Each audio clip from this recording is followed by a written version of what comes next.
दया मतलब compassion, basically दूसरों के बारे में दया का भाव रखना, सिर्फ मनुष्य के बारे में ही, दूसरे जीवों के बारे में भी।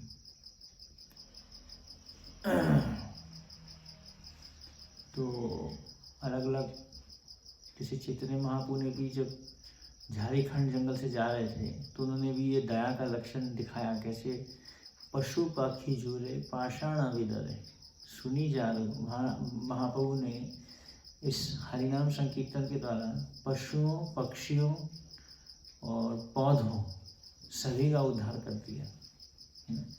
तो दया जो है, तो जितना हमारा भक्ति शुद्ध होता है उतना ही हमारे हृदय में दूसरों के प्रति दया का भाव आता है। तो दया का भाव हम अलग अलग तरीके से रिफ्लेक्ट कर सकते हैं। किसी को हरे कृष्ण महामंत्र देते हैं, अगर वो हरे कृष्ण महामंत्र नहीं दिए उसको प्रसाद देते हैं।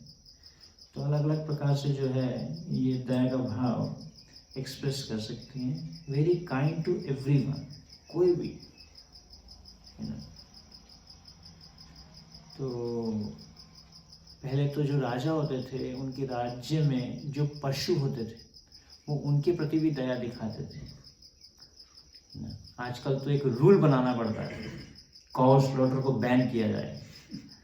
काउ स्लॉटर नहीं, पहले हर एक पशु को जो है राजा का प्रजा माना जाता था।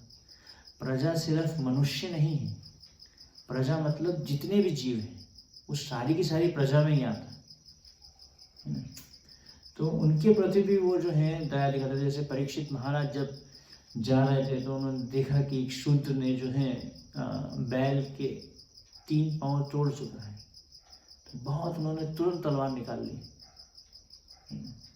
आजकल अगर प्राइम मिनिस्टर जा रहा है रोड पे, आगे पीछे गाड़ियां चल रही हैं, रास्ते में देखा कि कोई गाय को मार रहा है, तो प्राइम मिनिस्टर अगर उसको रोकता है तो खटाखट से उसकी तो एक न्यूज़ बन जाएगी, लोग सेल्फीज खिंचवाएंगे उसके साथ में, ट्विटर, फेसबुक, यहाँ वहाँ के प्राइम मिनिस्टर ने जो है एक गाय को बचाया।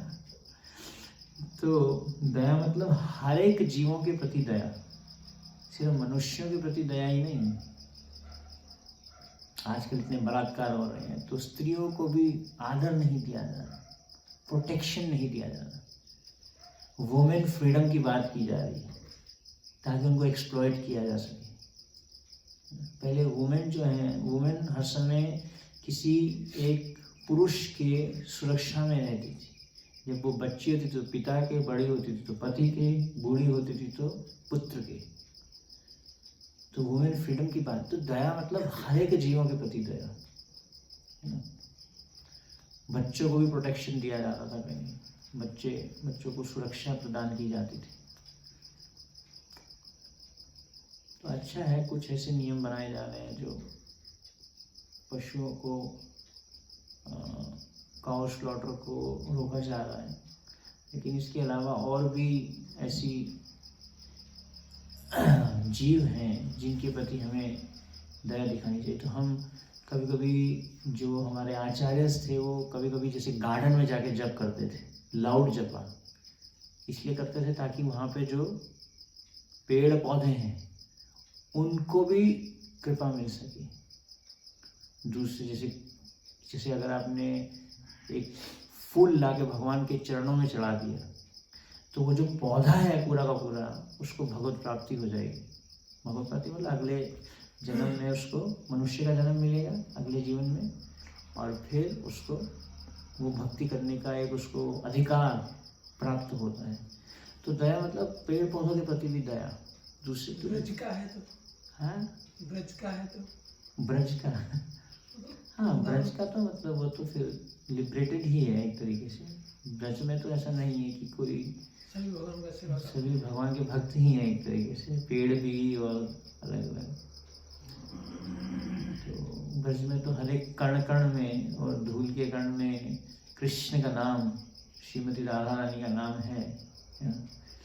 तो लेकिन जैसे कि पेड़ों के बारे में बताया जाता है कि कैसे पांडव जो है पेड़ों के रूप में थे, इसलिए पेड़ों को काटना बहुत ही एक हीनियस माना गया ब्रज में, जो पेड़ों को ऐसा करते हैं। क्योंकि यहाँ के जो पेड़ हैं वो बहुत ही दिव्य हैं, चिंतामणि ट्रीज हैं। तो तो दया मतलब एक साधु जो है दया दिखाता है